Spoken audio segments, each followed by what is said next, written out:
Some legends don't wear badges, don't seek glory, and don't speak of their past. In the sun-scorched expanse of New Mexico's Sangre de Cristo mountains, where modern ranches stand alongside the ghosts of the Old West, there are still whispers of men who carried their reputation in gun oil and gunpowder. But perhaps no tale has captured the imagination quite like that of Thomas "Deadeye" Harrison, a man whose story would remind the world that age may slow the body, but it doesn't dull the skills earned in blood and sacrifice. A man who once quietly stated, "In my day we measured respect in lead and distance." Some folks need a reminder of that math.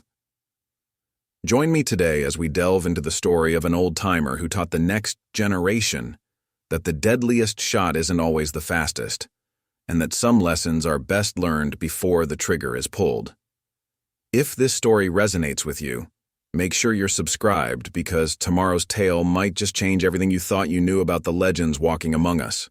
Cedar Springs, New Mexico, summer 2022. The town had grown since its cattle drive days, but its heart remained unchanged.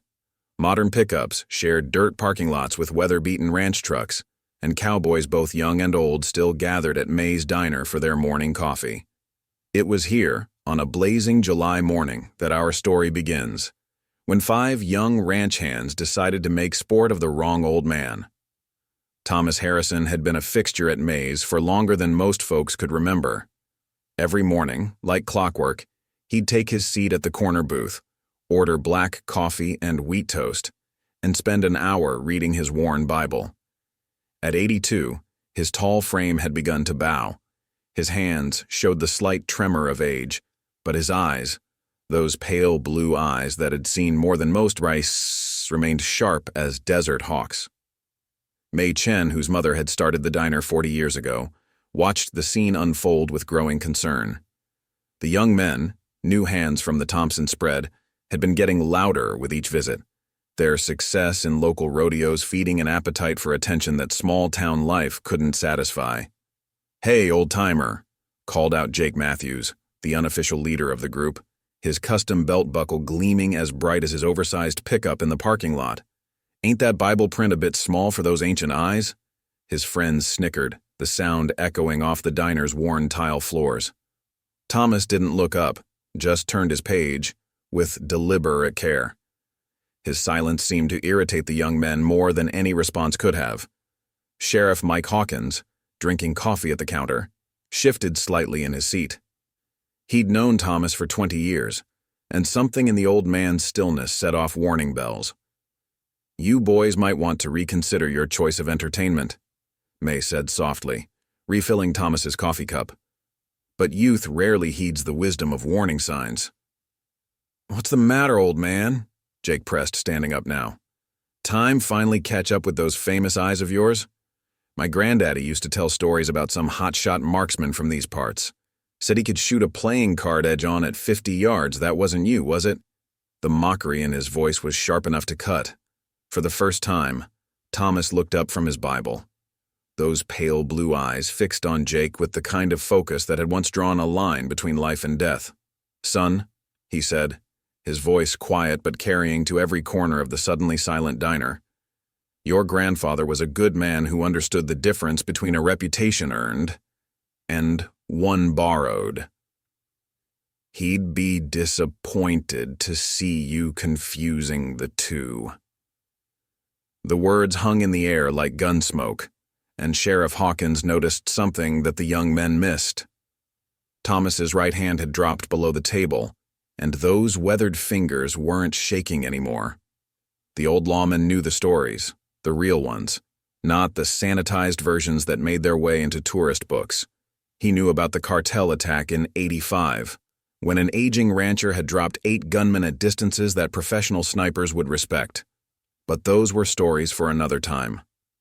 Right now, in May's Diner, a new chapter was about to be written, one that would remind Cedar Springs that some legends don't fade. They just wait for the right moment to remind the world why they became legends in the first place. Jake Matthews wasn't used to being dismissed, especially not by some relic of the past. His face flushed red as he took a step toward Thomas's booth, spurs jingling against the tile floor. The other 4 young men, Cole Thompson, heir to the Thompson Ranch, brothers Ray and Tim Walker, and Steve McKenzie, spread out behind him like a poker hand being dealt. "Maybe it's time someone taught you about respect," Jake growled, his hand unconsciously drifting toward his waist where, in another era, a gun belt might have hung. These days he carried his bravado in designer jeans and attitude. Sheriff Hawkins set his coffee cup down with deliberate care. "That's far enough, Jake." But before he could stand, Thomas raised his left hand slightly, a gesture that stopped the lawman cold. He'd seen that signal before, back in '92, when 3 escaped convicts made the mistake of choosing Cedar Springs as their hideout. "Let the boy speak his piece, Mike," Thomas said quietly, those pale eyes never leaving Jake's face. "Seems he's got something to prove, and proving things is a young man's burden." The old man's voice carried an edge that didn't match his weathered appearance, like steel wrapped in old leather. Mei Chen moved behind the counter, her hand dropping below the register where her father's old Winchester had hung since the diner opened. The morning crowd had gone silent, their breakfast forgotten as the tension built like a thunderhead over the mountains. "You think you're some kind of living legend?" Jake pressed, emboldened by his friend's presence. "Sitting here every morning with your Bible and your memories, looking down on us young bucks like we're not worth the dirt on your boots. Well, times have changed, old man. The West ain't what it used to be." Thomas closed his Bible with careful precision, his movements unhurried. "You're right about one thing, son. Times have changed. Used to be a man had to back up his words with more than just volume." He looked past Jake to Cole Thompson. "Your grandfather would be spinning in his grave, Cole, seeing you running with this crowd." James Thompson knew the price of honor. Cole's face went pale. Few people remembered his grandfather. Fewer still spoke of him. "How did you—" "Because I was there," Thomas cut in, his voice carrying the weight of decades. "The day he faced down 3 rustlers trying to hit your family's ranch.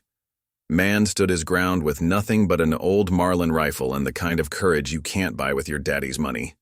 Saved your father's life that day and mine." The revelation rippled through the diner like a stone cast in still water. Even Jake seemed momentarily thrown off balance. Sheriff Hawkins watched the scene unfold, remembering the files he'd read when he first took office, the classified reports about a certain rancher who'd worked with federal agencies during the border troubles, whose skill with a rifle had become almost mythical among certain circles. "That's ancient history," Jake recovered, but his voice had lost some of its edge. "Today's about here and now. And right now, I'm thinking it's time you proved all these stories true, or admit you're just another old-timer living on borrowed glory." Thomas stood slowly, his height still impressive despite his years. "Son, in my experience, the ones most eager for proof are usually the least prepared for what the proof teaches them." He reached for his wallet, laid a crisp bill on the table, and nodded to May. "Thank you for the coffee, Miss Chen. Seems I need to remind some young folks about the difference between a target and a lesson." As Thomas walked toward the door, his boots marking a steady rhythm on the worn floor, Sheriff Hawkins noticed something that made his blood run cold.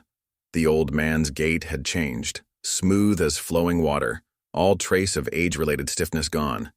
It was the walk of a predator, one who'd spent a lifetime mastering the deadliest dance a man could learn. The morning sun had climbed higher over Cedar Springs, turning the air into shimmering waves above the asphalt. Thomas Harrison walked to his truck, a well-maintained 1985 Ford F-150 that had seen more history than most museums. The young men followed him out, their boots scuffing against the gravel parking lot like rattlers preparing to strike. Mei Chen stepped onto the diner's porch, wiping her hands on her apron. She'd seen enough testosterone-fueled confrontations in her time to know this one was different. There was something in Thomas's bearing that reminded her of stories her father used to tell about old tigers in the mountains of his homeland, how they'd let the young ones posture until the moment came to remind them why age and treachery would always overcome youth and skill. "Tell you what, old-timer," Jake called out, his voice carrying across the parking lot where a small crowd had begun to gather. The Cedar Springs Rodeo Association's having their monthly shooting competition this Saturday. Why don't you come show us what those shaky hands can still do?" Thomas paused at his truck door, those pale eyes reflecting the morning sun like aged ice. "Saturday's a long way off, son. Some lessons are best learned while the teaching moment's fresh." He reached into the truck's cab, pulled out a weathered gun case with the kind of casual familiarity that spoke of decades of use. Sheriff Hawkins stepped out of the diner, coffee forgotten. He recognized that case, had seen it once before when the department had a sniper situation that required more expertise than his deputies possessed. "Thomas," he said quietly, "you sure about this?" The old man's smile was slight, but carried weight. "Sometimes, Mike, the kindest thing you can do for a young buck is show him the mountain he's trying to climb." He turned to Jake and his friends.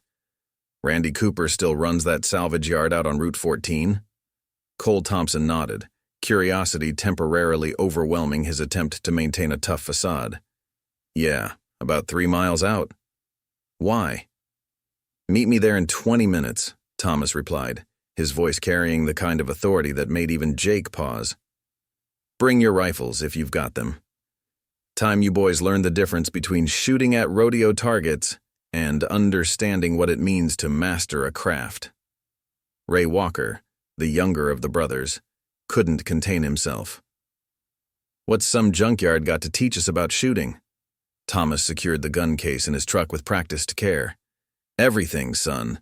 Every target at your rodeo competitions is clean, measured, perfectly placed. But life ain't like that. Real skill shows itself when conditions aren't perfect, when the wind's wrong, when your target's half hidden and your hands aren't as steady as they used to be." The challenge in his voice was subtle, but unmistakable. Jake's face flushed again, but something in Thomas's demeanor had planted a seed of doubt in his bravado. "We'll be there," he declared, trying to maintain his dominant position. "And after you embarrass yourself, maybe you'll learn to keep your opinions to yourself." Thomas slid behind the wheel of his Ford, the engine turning over with well-maintained precision. "Opinions are like promises, son. Worthless until they're proven. 20 minutes. He pulled out of the parking lot, leaving a cloud of dust and uncertainty in his wake. Sheriff Hawkins watched the old truck disappear down the road, then pulled out his phone. "Randy? Mike here. Thomas Harrison's heading your way with some young bulls needing education." "Yeah, that kind of education. Might want to clear the south lot." He paused, listening. "No, I don't think anyone's going to get hurt, least not physically. Pride's another matter entirely." The morning heat continued to build as Jake and his friends climbed into their vehicles, their earlier confidence beginning to show hairline cracks. They'd came looking to mock an old man, but had somehow found themselves being drawn into something that felt increasingly like a reckoning. Cooper's salvage yard sprawled across 20 acres of New Mexico hardscrabble, a maze of rusted metal and forgotten machines that had served the community for 3 generations. Randy Cooper, a Vietnam veteran with a silver beard and knowing eyes, was already waiting at the gate when Thomas's Ford pulled up. The 2 men shared a look that spoke of old understanding and shared secrets. "South lot's clear," Randy said, his voice gravelly from years of desert dust. "Left those old shipping containers exactly where you asked. Figure that'll do for what you have in mind." Thomas nodded, pulling his gun case from the truck. "Should do fine, Randy. Got some young folks coming who need to learn about distance and respect. Thought your place might help with the lesson." Randy's weathered face cracked into a smile. "Been a while since you've done any teaching. Must be quite some students to bring you out of retirement." Before Thomas could respond, the rumble of powerful engines announced the arrival of Jake and his crew. 5 trucks, all newer models gleaming with chrome and custom paint, pulled up in a cloud of dust. The young men emerged with their rifles, expensive modern hardware with tactical scopes and custom stocks that spoke more of shopping than shooting. "Well, well," Jake called out, cradling his AR-10 with its digital camouflage finish. "The old-timer actually showed up. Thought you might have come to your senses and headed home for a nap." Thomas didn't respond immediately, instead carefully opening his gun case to reveal a weapon that made Randy Cooper draw in a sharp breath. It was a Macmillan TAC-50, a rifle that had seen more history than the young men had lived. Its woodstock bore the marks of years of use, but the barrel gleamed with the kind of care that spoke of daily attention. "That's not exactly a competition rifle," Cole Thompson observed, his voice carrying a note of uncertainty. "No," Thomas agreed, his movements precise as he checked the weapon. "This is a working rifle. Like a good horse or a faithful dog, it's a partner, not a possession." He looked up at the young men. "Each mark on this stock tells a story. Question is, are you ready to learn what those stories can teach you?" Randy moved to a nearby workbench and returned with a set of binoculars and a spotting scope. "Viewing stations set up on the rise," he said, pointing to a small hill overlooking the south lot. "Got some interesting targets arranged out there, Thomas. Just like the old days." The south lot was a sprawling collection of stacked cars, shipping containers, and industrial equipment, creating a complex landscape of metal and shadow. The morning sun cast long shadows across the yard, making depth perception a challenge even at short ranges. "First lesson," Thomas announced, his voice carrying the weight of decades of experience, "is understanding that real shooting isn't about perfect conditions or known distances. It's about reading the wind, judging depth, and knowing how light can deceive the eye." Jake shifted his rifle, trying to maintain his cocky demeanor. "Just tell us what to shoot at, old man. We'll show you how the new generation handles things." Thomas's pale eyes fixed on Jake with an intensity that made the young man step back involuntarily. "Today isn't about showing anything, son. It's about learning. Randy's placed targets throughout this yard. Some obvious, some not. Some are at ranges you're used to, others." He paused, allowing a small smile. "Well, others might make you reconsider what you think you know about shooting." Sheriff Hawkins pulled up in his patrol car, stepping out to join Randy at the observation point. He'd seen what was coming, had witnessed it once before when some cartel shooters thought they could intimidate their way into Cedar Springs. The memory of that day still gave him chills. "Your fancy scopes and modern rifles are fine tools," Thomas continued, settling his TAC-50 onto its bipod with practiced ease. "But tools are only as good as the hands that hold them, and the wisdom that guides those hands. Shall we begin?" The morning heat had begun to shimmer off the stacked metal of Cooper's salvage yard, creating a mirage effect that any experienced shooter would recognize as a challenge. Thomas Harrison stood with the patience of a man who'd learned that time was often the best teacher, watching as Jake and his friends scanned the complex landscape before them. "See that red oil drum at the end of the first row?" Thomas asked, his voice carrying easily across the quiet yard. "Range it." The young men raised their rifles, peering through expensive scopes. 200 yards, Jake announced confidently. Ray and Tim Walker nodded in agreement, while Steve McKenzie muttered, "Maybe 210. Thomas's weathered face showed the ghost of a smile. 315 yards, he said quietly. "The heat mirage is bending your perspective. First lesson, never trust what your eyes tell you without confirming it with experience." He raised his TAC-50 with a smoothness that belied his age. The rifle cracked once and the oil drum jumped, showing a perfect center hit. "Lucky shot," Jake scoffed, but his voice lacked conviction. "Luck is what the unprepared call skill," Thomas replied. "Now, there's an old license plate mounted on the blue shipping container to the left, the one that's half hidden behind that stack of crushed cars. Range it." Cole Thompson, who'd been unusually quiet, studied the target through his scope. "I can barely see it with all the heat distortion, maybe 400 yards? 580, Randy Cooper called out from the observation point. "Measured it myself this morning." Before any of the young men could respond, Thomas's rifle spoke again. The distinctive ping of lead on metal echoed across the yard. Through their scopes, they could see the license plate now sported a neat hole dead center. "That's impossible," Tim Walker breathed. "The wind's gusting at least 15 miles per hour, and with that heat mirage, Second lesson, Thomas continued, as if he hadn't heard, working the bolt of his rifle with practiced efficiency. Understanding wind isn't about watching flags or grass. It's about reading the whole story the air is telling you. See how the heat waves bend differently at different distances. That's your wind map, written in light and shadow. Sheriff Hawkins watched the young men's faces, seeing the first cracks appearing in their cocky facades. He'd seen this transformation before, the slow realization that they were in the presence of not just skill, but mastery. "Your turn," Thomas said, stepping back from his rifle. "Mr. Matthews, since you were so eager to test an old man's abilities, why don't you try that same license plate?" Jake stepped forward, his expensive rifle gleaming in the morning sun. He took his position, adjusted his scope, and fired. The bullet struck the shipping container 3 feet wide of the target. "Forgot to account for the crosswind between the stacked cars," Thomas observed mildly. "The metal corridors create their own wind patterns. Shooting isn't just about pulling triggers, son. It's about reading the world around you."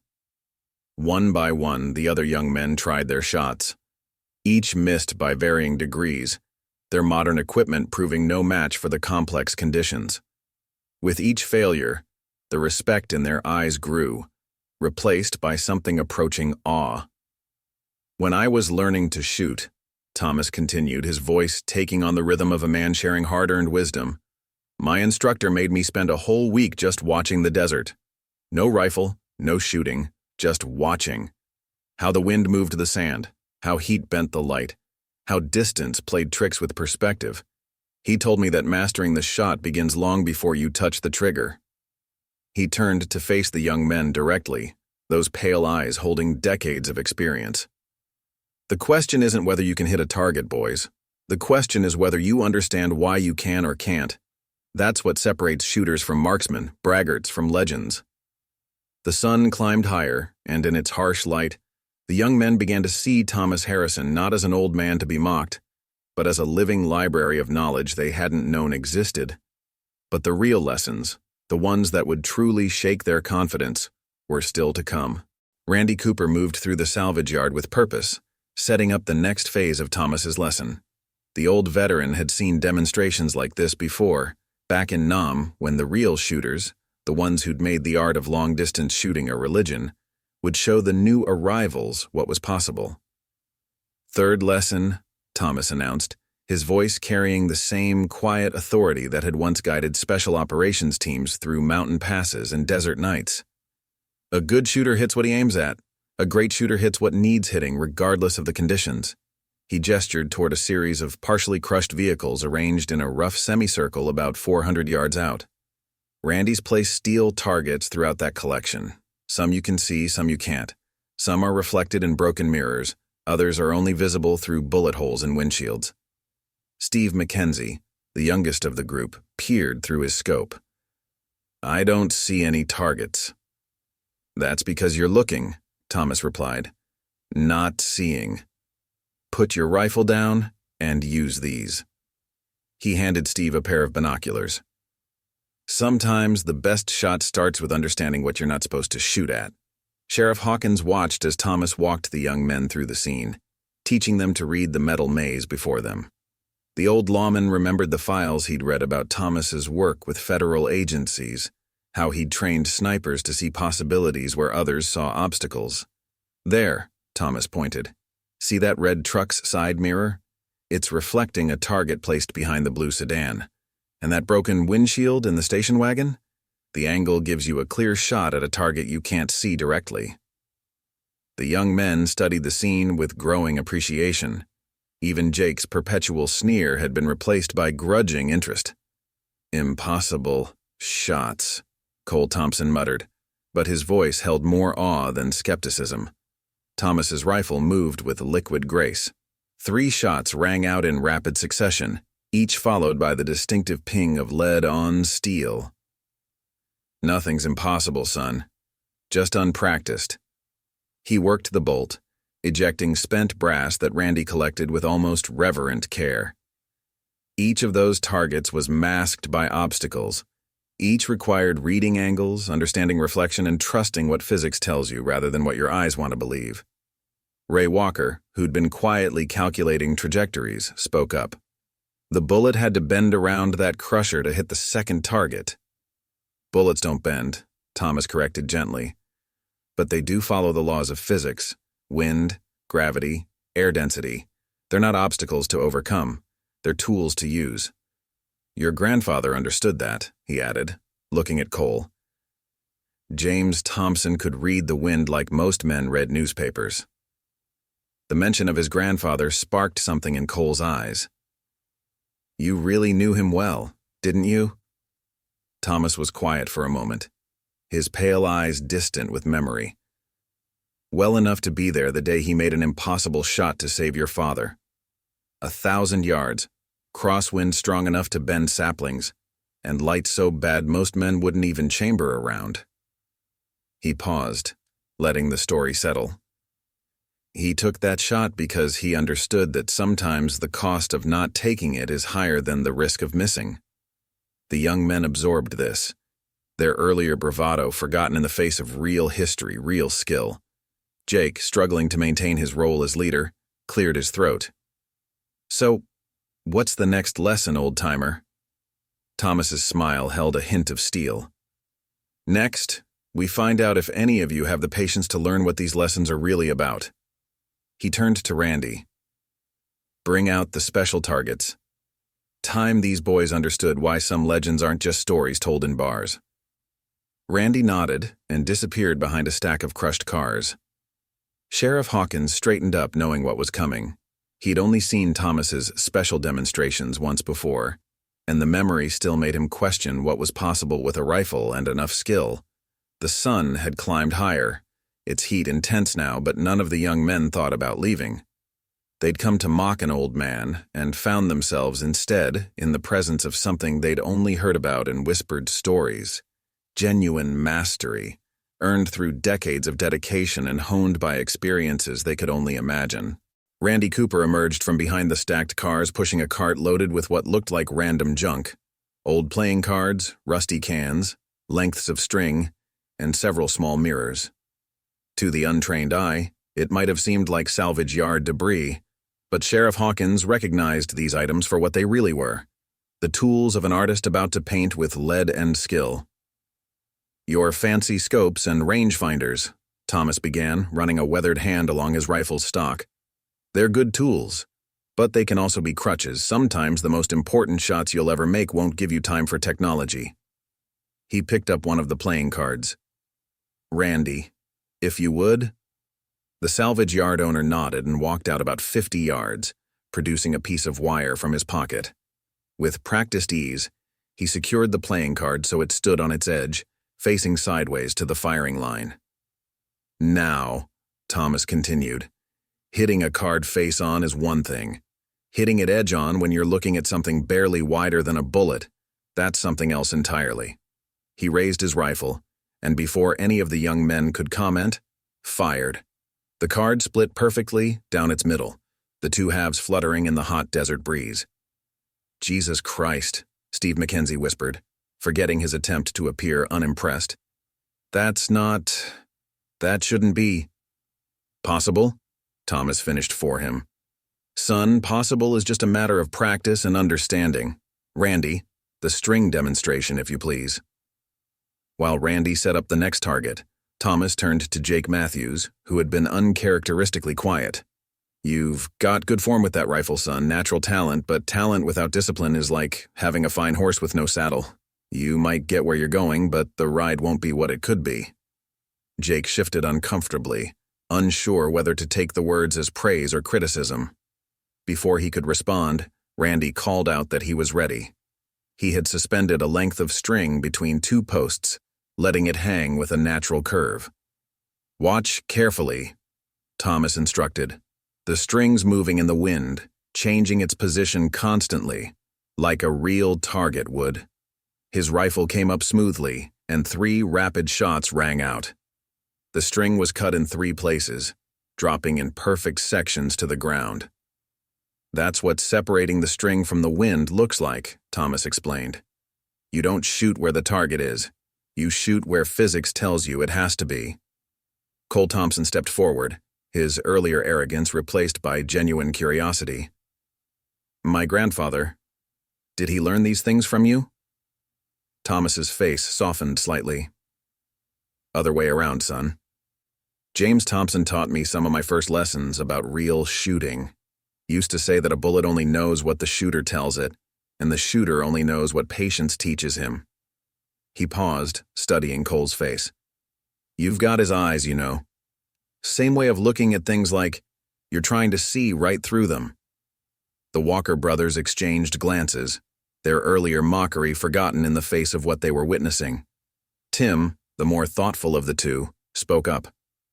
All those stories about you, about what happened in '85 with the cartel, they're true, aren't they? A shadow passed across Thomas's face, brief but noticeable. Truth's a funny thing in the desert, son. It changes depending on where you're standing and what you're ready to see. He turned back to his rifle, checking the action with hands that never seemed to age when they were touching steel. But since you mention it, maybe it's time for a demonstration that's a bit more practical. Sheriff Hawkins straightened up at these words. He knew what was coming next. The kind of shooting that had made Thomas's name whispered in certain circles. The kind that had kept Cedar Springs safe during darker times. The young guns were about to learn why some legends aren't just stories, but warnings wrapped in wisdom. Randy Cooper moved with practiced efficiency, setting up what looked like an elaborate obstacle course among the salvage yard's metal maze. Old doors were propped at odd angles, sheets of metal positioned to create narrow gaps, and small targets placed in seemingly impossible locations. The morning heat had become intense, making the air dance above the rusted metal in waves. In '85, Thomas began, his voice taking on a distant quality that made Sheriff Hawkins lean forward. The cartel decided to send a message to Cedar Springs. 8 gunmen, all professionals, thought they'd make an example of a small town that wouldn't pay for protection. He paused, checking his rifle's action. They picked the wrong town. Jake Matthews, his earlier bravado completely forgotten, found himself asking, what happened? They came at night, during a new moon, dark as a coal mine and wind gusting to 30 knots. Thomas's pale eyes seemed to look back through time. They thought darkness was their ally, that the wind would hide their movement. They didn't understand that some skills don't need light to work. Randy called out that the course was ready.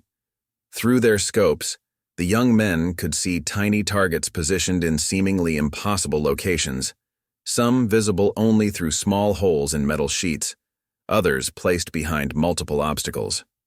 8 targets, Thomas announced. 8 shots, each one representing a lesson learned the hard way. He settled behind his rifle, and something in his posture changed.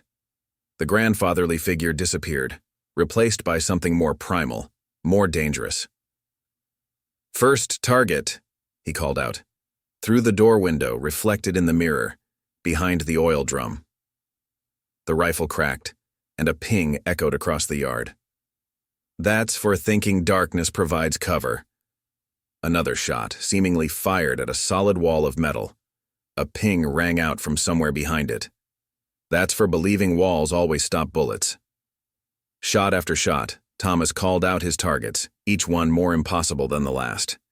Each bullet found its mark with devastating precision, and with each hit, he named another lesson from that dark night in '85. Cole Thompson watched in stunned silence as history came alive before him. His grandfather had told him stories about Thomas Harrison, about the night the cartel learned to fear an old rancher's skill, but seeing it demonstrated made those tales flesh and blood. Last shot, Thomas announced, his voice still carrying that ethereal calm. This one's the most important lesson of all. He shifted his aim toward what appeared to be a solid wall of crushed cars. Sometimes, son, the hardest targets are the ones you have to shoot through faith alone. The rifle spoke one final time, and after a moment's delay, a cascade of pings rang out as the bullet found its way through an impossible series of reflections and deflections, to strike the final target. 8 shots, 8 hits, Randy confirmed from his observation point. Just like that night. Steve McKenzie, the youngest of the group, cleared his throat. The papers said they never found the cartel shooters, that they just disappeared. Son, Sheriff Hawkins interrupted gently, some stories are better left in the desert wind. He'd seen the official reports, knew what happened to those 8 gunmen, but some truths weren't meant for daylight conversation. Thomas stood slowly, his movements once again those of an old rancher. The point isn't what happened to them, he said quietly. The point is understanding that skill, real skill, isn't about showing off or proving something. It's about being ready when showing off becomes survival. He turned to face the young men directly. Your fancy rifles and scopes, your rodeo competitions and target practice, they're all fine things. But they're not the whole story. Not even close. His eyes fixed on Jake Matthews. Still think an old man's hands are too shaky to teach you something worthwhile? The younger man's face flushed, but this time with shame rather than anger. The morning's mockery felt like it had happened in another lifetime. No, sir, he managed. I don't think that at all anymore. The sun had reached its zenith over Cooper's salvage yard, the heat now intense enough to create shimmering waves that distorted everything beyond 50 yards.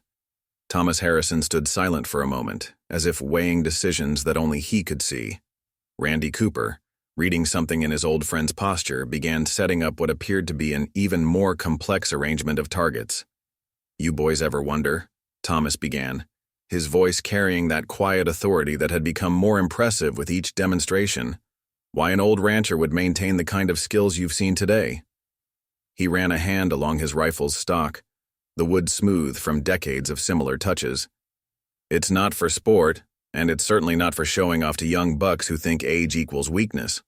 The Walker brothers exchanged glances, their earlier cockiness replaced by something approaching reverence. Tim, the more observant of the two, noticed how Sheriff Hawkins had shifted his position as if preparing for something significant. Out here, Thomas continued, in the spaces between towns and laws, there are still times when a man's life might depend on being able to do what others, the cartel incident wasn't the first time these skills saved lives, and it wasn't the last. Randy called out from behind a stack of crushed cars. Course is set, Thomas. Just like Kandahar. The word hung in the hot air like gun smoke. Jake Matthews, who had been uncharacteristically quiet, looked up sharply. Kandahar, as in Afghanistan. Thomas's pale eyes held memories that seemed to reach far beyond New Mexico's borders. Before the cartel, before Cedar Springs, there was another life. One where these skills served a different purpose. He paused, studying the young men's faces. Your government sometimes needs men who can make shots that most people don't even believe are possible. Cole Thompson stepped forward, pieces falling into place. The rumors about a civilian contractor who could outshoot any military sniper, that was you. Names and details don't matter, Thomas replied softly. What matters is understanding that real skill, the kind that saves lives and protects what's valuable, doesn't come from fancy equipment or youthful confidence. It comes from decades of dedication, from treating every shot as if lives depend on it. Because sometimes they do. Randy had set up a series of targets that seemed to defy logic itself. Some were mounted on spinning wheels, others barely visible through layers of obstacles, and still others appeared to be completely hidden from view. This course, Thomas explained, was designed to test the limits of what's possible with a rifle. The military's best shooters would spend days trying to figure out solutions to these shot problems. A ghost of a smile crossed his weathered face. We're going to solve them all in the next 5 minutes. Sheriff Hawkins stepped forward. Thomas, you sure about this? That course was designed for men half my age with twice the equipment. Thomas finished. Sometimes, Mike, the best lessons come from seeing what experience can do when youth and technology aren't enough. He turned to Jake and his friends. Watch carefully, boys. What you're about to see isn't about showing off. It's about understanding that mastery isn't measured in years or equipment, but in the dedication to perfect a craft until it becomes part of your very being. The young men found themselves holding their breath as Thomas settled behind his rifle. The air seemed to crystallize around them, the desert heat forgotten in the anticipation of what was to come. Even the wind appeared to pause, as if nature itself wanted to witness what would happen next. "Randy," Thomas called out, his voice carrying the same calm it had held all morning. "Start the sequence. Let's show these boys what happens when experience meets impossible." Randy Cooper's voice cut through the desert heat with military precision. "Course is hot. First target sequence initiating." The salvage yard suddenly came alive with movement, wheels beginning to turn, makeshift pendulums swinging, and mechanical contraptions creating an ever-changing maze of metal and motion. Thomas Harrison's transformation was instant and complete. Gone was any trace of age or frailty, replaced by a predatory focus that made the young men step back involuntarily. His rifle seemed to become an extension of his being, moving with liquid grace as the first target appeared through a narrow gap between spinning metal plates. The shot cracked out before anyone could blink. A ping confirmed the hit, but Thomas was already shifting his aim, tracking a second target that appeared for barely a second between overlapping sheets of rusted steel. Another shot, another hit. "Sweet Jesus," Steve Mackenzie whispered, watching through his scope. "Those targets aren't staying visible for more than half a second." "Watch his breathing," Sheriff Hawkins instructed quietly. "Notice how he times each shot between heartbeats. That's not learned from manuals or YouTube." "It does. That is decades of perfection." The demonstration continued, each shot more impossible than the last. Thomas engaged targets that appeared through multiple reflections, threads swinging in the wind, and metal discs rolling at varying speeds. His rifle spoke with methodical precision, and, with each report, another target announced its death with a clear, ringing tone. "This course was designed to be impossible," Randy explained as he watched from his position. "The military wanted to know the absolute limits of what a human shooter could achieve. They thought it would take a team of their best snipers working together to complete it. Jake Matthews, his earlier arrogance completely forgotten, couldn't tear his eyes away from the display. How many people have actually completed this course?" "2," Randy replied simply. "Thomas, and a Zen Buddhist monk from Tibet who spent 60 years practicing the art of shooting. The monk took 3 hours. Thomas does it in minutes." As if to emphasize the point, Thomas's rifle cracked again, finding a target that seemed to exist only in theory, visible only through the interaction of 3 separate mirrors, each moving at different speeds. The ping of success echoed across the yard. Cole Thompson had been calculating in his head. "That's 17 shots now, all hits, no misses. And I haven't seen him check his scope's 0 or adjust for windage once." "Because he's not using his scope," Sheriff Hawkins said softly. "Look closer. He's shooting iron sights. At these distances, with these conditions, that should be impossible." The final sequence began, and even Randy held his breath. 3 targets appeared simultaneously, each visible for only a fraction of a second, each requiring a different calculation for wind, distance, and movement. Thomas's rifle spoke 3 times in rapid succession, so fast the reports almost merged into one continuous sound. 3 pings rang out in perfect sequence. "Course complete," Randy announced, his voice carrying a note of pride. 20 shots, 20 hits, 3 minutes, 14 seconds. He paused, checking his notebook.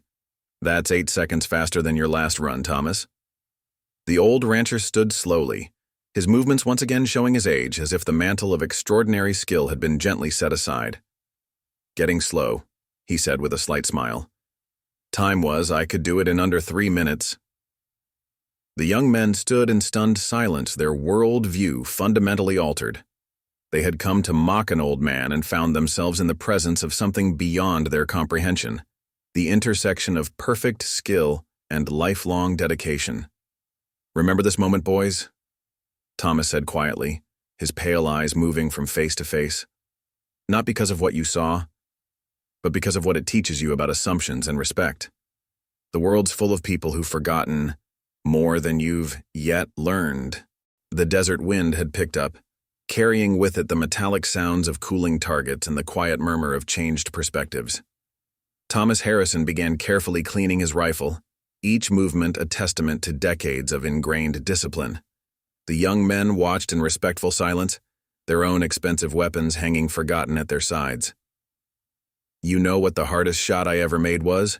Thomas asked unexpectedly, his hands never pausing in their methodical work. The group leaned in, expecting another tale of military precision or cartel justice. "It was putting down my old cattle dog, Scout, when his time came." The statement caught everyone off guard. Jake Matthews, who had started the morning full of mockery, found himself asking softly, "Why was that the hardest?" Thomas's pale eyes grew distant. "Because some shots aren't about skill or distance or impossible conditions. Some shots are about responsibility and mercy, about doing what needs to be done no matter how much it hurts." He looked up at the young men. "That's the real lesson here. All this skill, all this practice, it's not about proving anything. It's about being ready when it matters most." Randy Cooper had begun breaking down the course, but he worked slowly, letting Thomas's words sink in. Sheriff Hawkins noticed how the Walker brothers were handling their rifles differently now, with more respect and less bravado. "My grandfather," Cole Thompson spoke up. "He never talked much about his shooting. Even after that day you mentioned when he saved my father. Why is that?" "Because real skill doesn't need to announce itself," Thomas replied. James Thompson understood that the ability to take life comes with the responsibility to preserve it whenever possible. He could outshoot most men I've known, but he measured himself by the shots he didn't have to take. The sun had begun its westward descent, casting long shadows across Cooper's salvage yard. Steve McKenzie, who had been unusually quiet, finally found his voice. Would you be willing to teach us? Not just the shooting, but everything else? The way you read wind and distance? The way you understand what's possible?" Thomas studied the young man thoughtfully. "Learning to shoot like this isn't about a few lessons or quick tips. It's about dedicating yourself to mastery, understanding that every day brings new lessons if you're humble enough to learn them." He paused, running a hand along his rifle's stock. "But yes, if you're serious about really learning, I might be persuaded to pass on some knowledge." Jake stepped forward, struggling visibly with his pride. "I owe you an apology, Mr. Harrison. What we did this morning at the diner, it wasn't right. We thought we knew everything worth knowing, and we were wrong." The old marksman's face softened slightly. "Age has a way of teaching humility, son. Some learn it early, some learn it late, but everyone learns it eventually. The trick is being wise enough to learn from other people's experience instead of waiting to learn everything the hard way." Sheriff Hawkins watched the scene with satisfaction. He'd known Thomas long enough to recognize when the old marksman was seeing potential in someone. The way he looked at these young men now wasn't with disappointment or judgment, but with the measuring eye of a teacher evaluating future students. "Tell you what," Thomas said, securing his rifle in its case. "Meet me at the range behind my ranch next Saturday dawn. Bring your rifles, but leave your scopes at home. We'll start with the basics, reading wind, understanding light, learning to see what's really there instead of what you think is there." The young men nodded eagerly, already imagining the knowledge they might gain. But Thomas wasn't finished. "One condition, though," he added, his voice taking on an edge of steel. "Next time you're inclined to mock someone based on their age or appearance, remember today. Remember what you learned about assumptions." The afternoon heat had begun to soften as shadows lengthened across Cooper's salvage yard.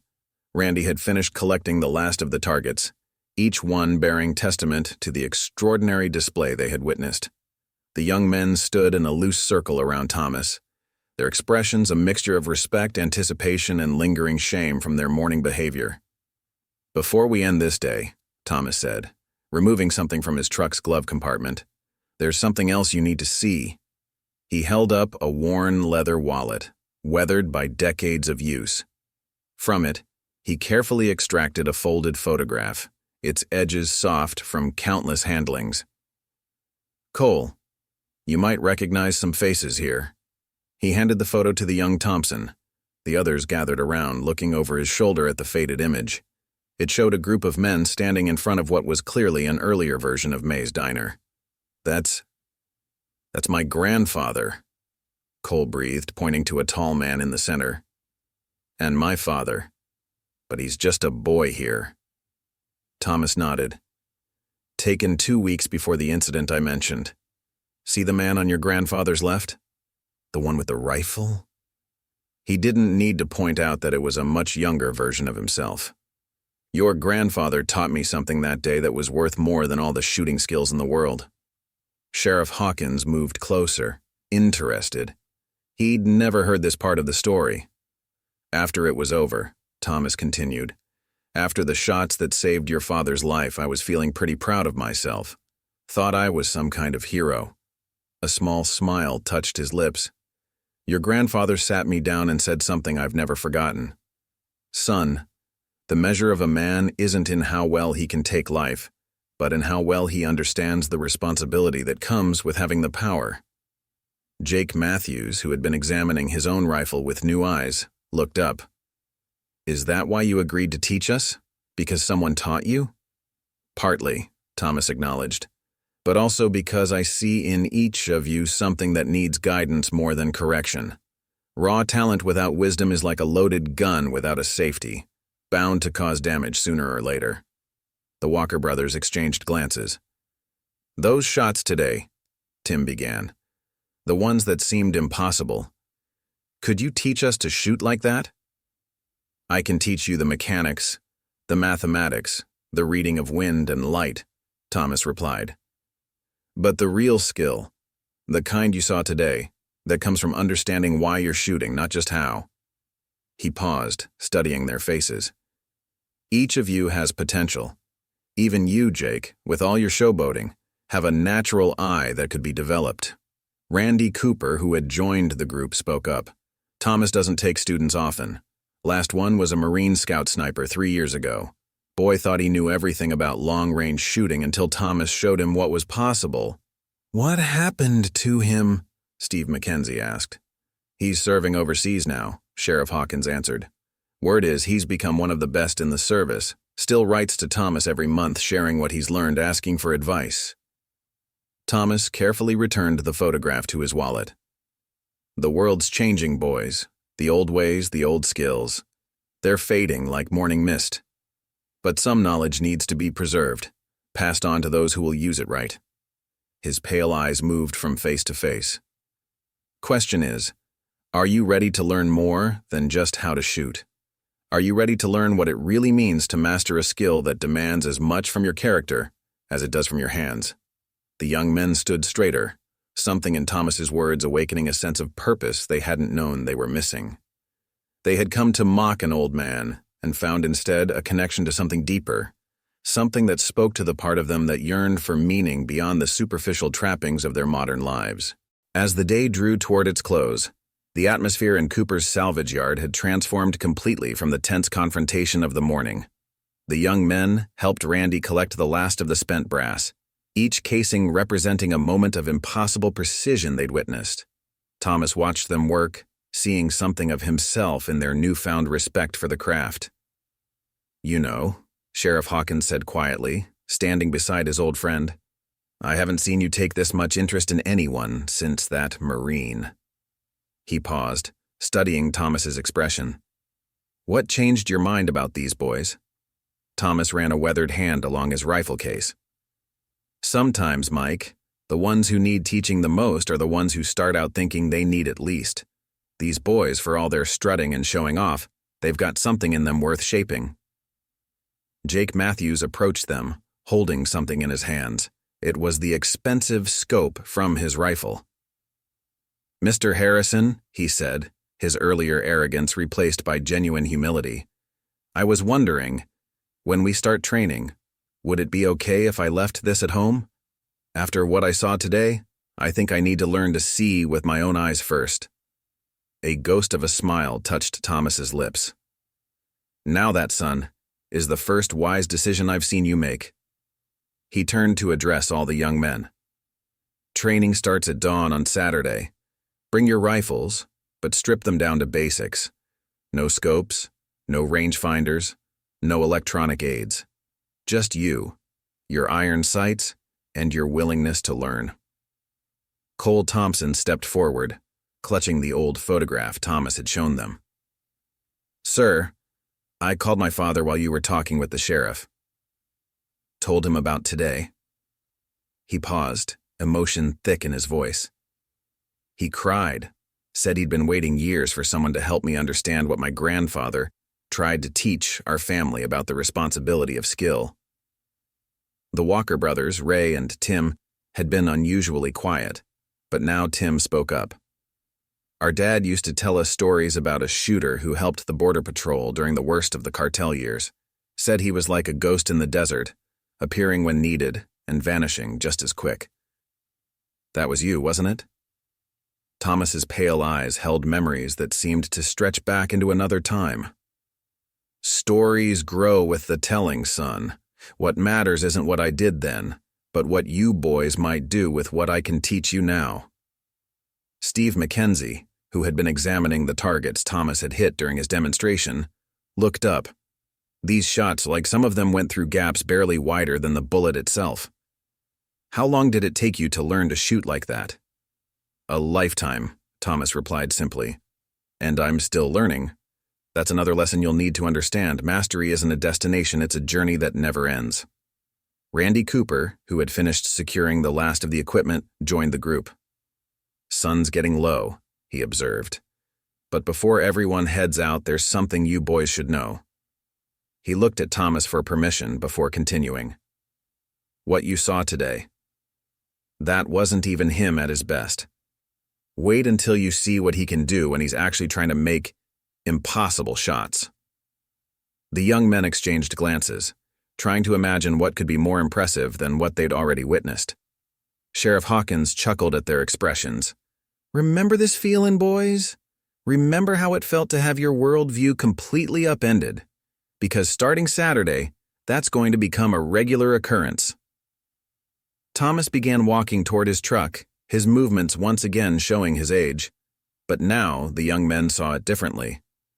They understood that the occasional tremor in his hands and the slight stoop to his shoulders weren't signs of weakness, but badges of honor earned through decades of dedication to a craft that demanded everything from its masters. The setting sun painted Cedar Springs in shades of gold and crimson as Thomas Harrison's truck pulled into May's Diner parking lot, followed by 5 newer vehicles whose drivers now viewed the world through very different eyes. The day had come full circle, ending where it began, but nothing else remained the same. May Chen was wiping down the counter when they entered, her shrewd eyes taking in the transformed dynamics of the group. Where morning had brought mockery and tension, evening carried the weight of earned respect and newfound understanding. "Coffee, Mr. Harrison?" she asked, already reaching for his usual cup. "On the house today, I think." Thomas settled into his corner booth, his movements showing the fatigue of a long day's teaching. The young men, after a moment's hesitation, joined him, not with their earlier arrogance, but with the cautious reverence of students in the presence of a master. "You boys want to know the real secret?" Thomas asked, wrapping his weathered hands around the coffee cup. "The thing that makes all the difference between just being good with a rifle and understanding what it truly means to master a skill?" They leaned forward, eager for one final lesson. "It's not about the shooting at all," he continued, his pale eyes reflecting the sunset through the diner's windows. "It's about understanding that every skill, every talent we're given, comes with a choice. We can use it to build ourselves up, to show off and demand respect." He glanced at Jake, who looked down at his hands. "Or we can use it to protect what's valuable, To stand ready when standing is needed. Sheriff Hawkins, entering the diner for his evening coffee, paused to listen. Come Saturday, Thomas went on, you'll begin learning things that most people don't even know are possible. You'll learn to read wind in the desert dust, to see distance in shadows, to understand how the world shapes every bullet's path. But most importantly, you'll learn why these skills matter, why they're worth preserving. Cole Thompson pulled out his phone, showing a text message. My father's driving down from Albuquerque this weekend.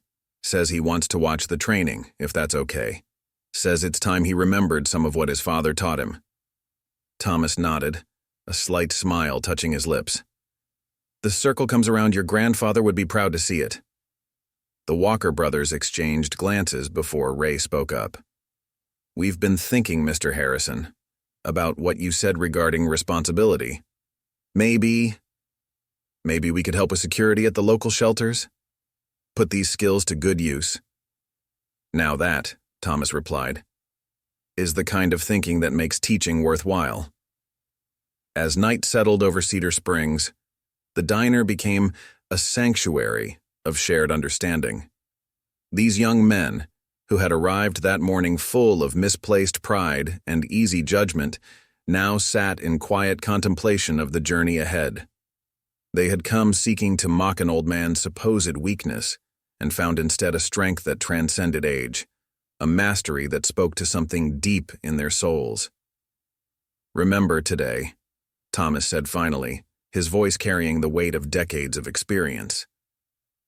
Not for the shots made or the skills shown, but for the lesson learned about looking beneath the surface. The world's full of hidden masters, quiet experts who don't need to prove anything because they've already proven everything to themselves.